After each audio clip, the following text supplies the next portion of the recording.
चतुरी चमार जी एक गांव के चतुर नागरिक जिनका नाम हर किसी के जुबान पर था। उनकी चतुराई और बुद्धिमत्ता ने गांव को अचंभित कर दिया था।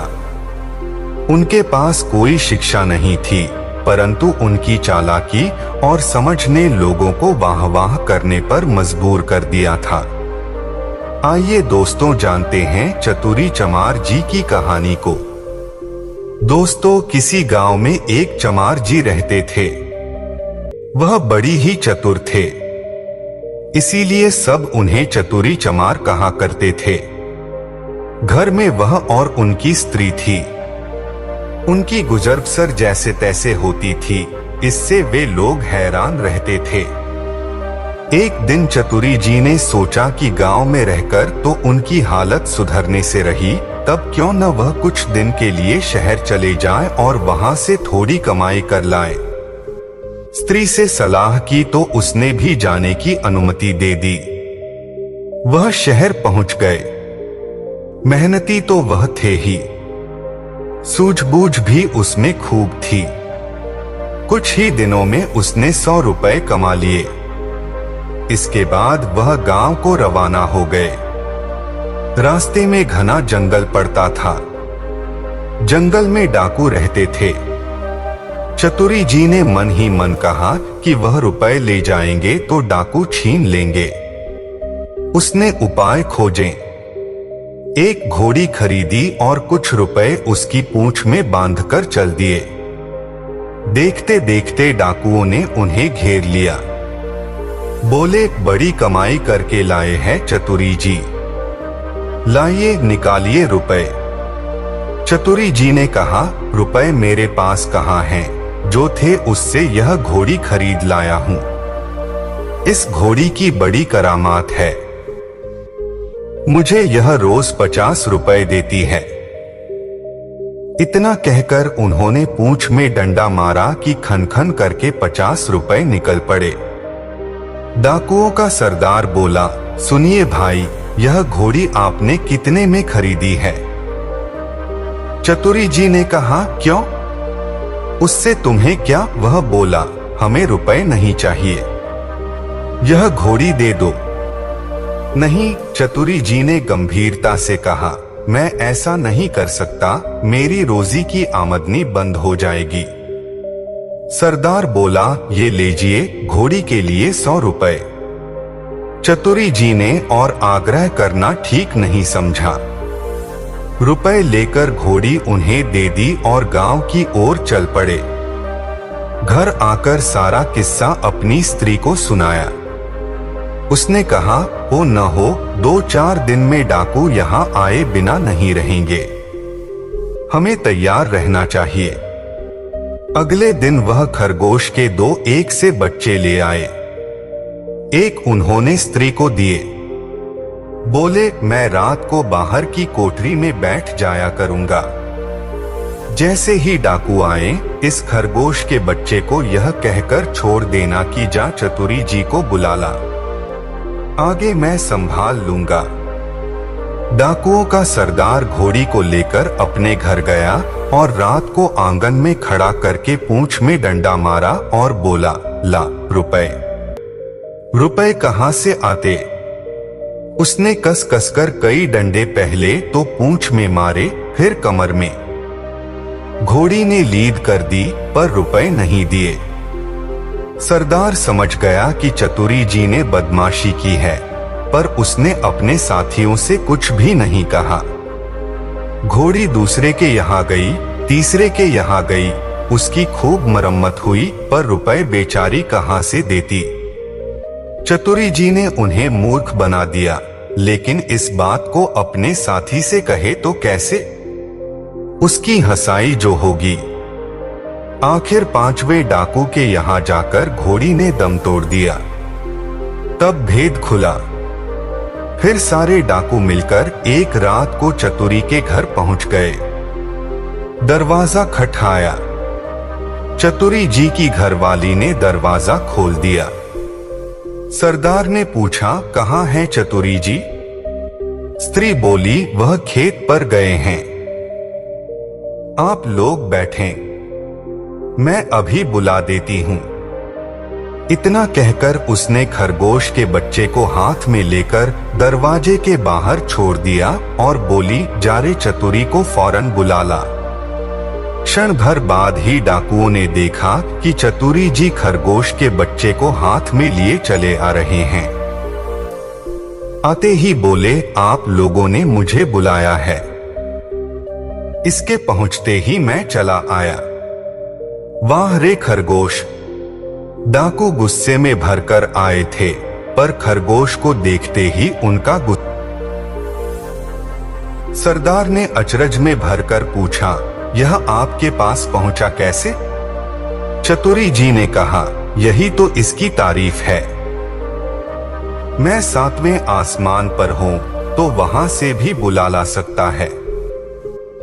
सरदार ने कहा, चतुरी जी, यह खरगोश हमें दे दे। हम लोग इधर उधर घूमते रहते हैं और हमारी घरवाली परेशान रहती है। वह इसे भेजकर हमें बुलवा लिया करेगी। दूसरा डाकू बोला, आपने हमारे साथ बड़ा धोखा किया है। रुपए ले आए और ऐसी घोड़ी दे आए कि जिसने एक पैसा भी नहीं दिया और मर गई। खैर, जो हुआ सो हुआ। अब यह खरगोश दे दें। चतुरी जी ने बहुत मना किया तो सरदार ने 100 रुपए निकाले। बोला, यह ले, लाइए, दीजिए खरगोश को।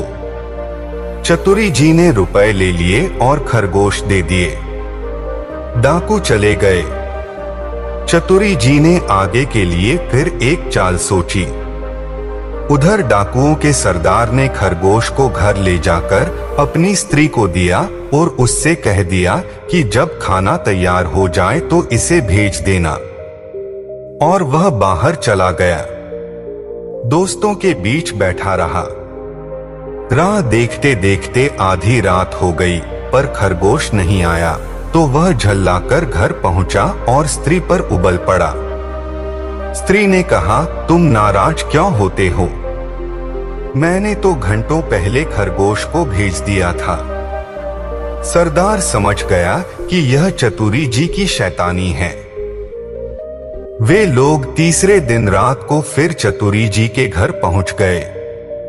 उन्हें देखते ही चतुरी जी ने अपनी स्त्री से कहा, इनके रुपए लाकर दे दे। स्त्री बोली, मैं नहीं देती। नहीं देती? चतुरी जी गरजे और उन्होंने कुल्हाड़ी उठाकर अपनी स्त्री पर वार किया। स्त्री लहूलुहान होकर धरती पर गिर पड़ी और आंखें मूंद गईं। डाकू दंग रह गए। उन्होंने कहा, अरे चतुरी जी, आपने यह क्या कर डाला? चतुरी जी बोले, तुम लोग चिंता न करो, यह तो हम लोगों की रोज की बात है। मैं इसे अभी जिंदा कर देता हूं। इतना कहकर वह अंदर गए और वहां से एक सारंगी उठा लाए। जैसे ही उसे बजाया कि स्त्री उठ खड़ी हुई। चतुरी जी ने उसे पहले से ही सिखा रखा था और खून दिखाने के लिए वैसा रंग तैयार कर लिया था। नाटक को असली समझकर डाकुओं का सरदार चकित रह गया। उसने कहा, चतुरी भैया, यह सारंगी आप हमें दे दे। चतुरी जी ने बहुत आनाकानी की तो सरदार ने 100 रुपए निकालकर 10 और दे दिए और सारंगी लेकर वे चले गए। घर पहुंचते ही सरदार ने स्त्री को फटकारा और स्त्री कुछ तेज हो गई तो उसने आप देखा नताव कुल्हाड़ी लेकर गर्दन अलग कर दी। फिर सारंगी लेकर बैठ गया। बजाते बजाते सारंगी के तार टूट गए, लेकिन स्त्री ने आंखें नहीं खोली। सरदार अपनी मूर्खता पर सिर धुनकर रह गया, पर अपनी बेवकूफी की बात उसने किसी को बताई नहीं और एक के बाद एक सारी स्त्रियों के सिर कट गए। भेद खुला तो डाकुओं का पारा आसमान पर चढ़ गया। वे फौरन चतुरी जी के घर पहुंचे और उसे पकड़कर एक बोरी में बंद कर नदी में डुबोने ले चले। रात भर चलकर सवेरे वे एक मंदिर पर पहुंचे। थोड़ी दूर पर नदी थी। उन्होंने बोरी को मंदिर पर रख दिया और सब चले गए। उनके जाते ही चतुरी चिल्लाया, मुझे नहीं करनी, मुझे नहीं करनी। संयोग से उसी समय एक वाला अपनी गाय भैंस लेकर आया। उसने आवाज सुनी तो बोरी के पास गया। बोला, क्या बात है? चतुरी जी ने कहा, क्या बताऊं? राजा के लोग मेरे पीछे पड़े हैं कि राजकुमारी से विवाह कर लूं, लेकिन मैं कैसे करूं? लड़की कानी है। ये लोग मुझे पकड़कर ब्याह करने ले जा रहे हैं। ग्वाला बोला, भैया आपका ब्याह नहीं होगा, मैं इसके लिए तैयार हूं। इतना कहकर ग्वाले ने झटपट बोरी को खोलकर चतुरी जी को बाहर निकाल दिया और स्वयं बंद हो गया। चतुरी जी उसकी गाय भैंस लेकर 9-2-11 हो गए।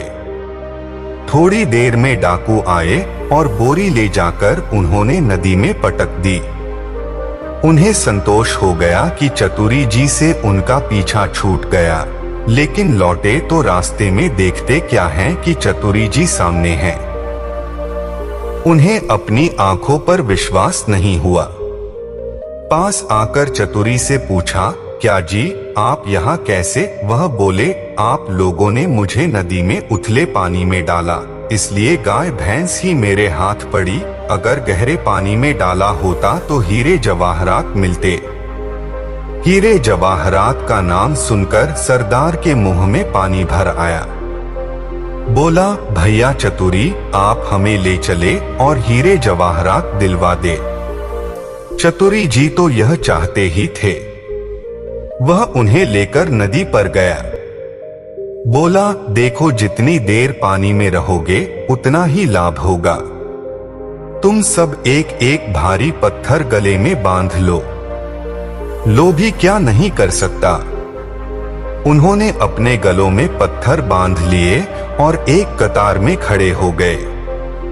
चतुरी जी ने एक एक को धक्का देकर नदी में गिरा दिया। सारे डाकुओं से हमेशा के लिए छुटकारा पाकर चतुरी चमार जी गाय भैंस लेकर खुशी खुशी घर लौटे और अपनी स्त्री के साथ आनंद से रहने लगे।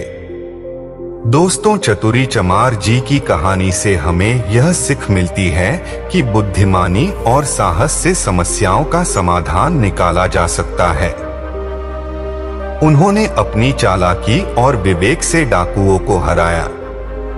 इस कहानी से हमें धैर्य और सत्य के मार्ग पर चलने का संदेश मिलता है। चतुरी जी ने बुराई को हराकर नैतिकता के मार्ग पर चलने का उत्तम उदाहरण प्रस्तुत किया। यह कहानी हमें अच्छे कर्मों की प्रेरणा देती है और हमें यह सिखाती है कि समस्याओं का सामना करने में बुद्धिमानी, योग्यता और सहयोग कितना महत्वपूर्ण है। दोस्तों, यह कहानी आपको कैसी लगी? अगर आपको पसंद आई हो तो लाइक करें, अपने दोस्तों के साथ शेयर करें और इस चैनल को सब्सक्राइब करें। धन्यवाद।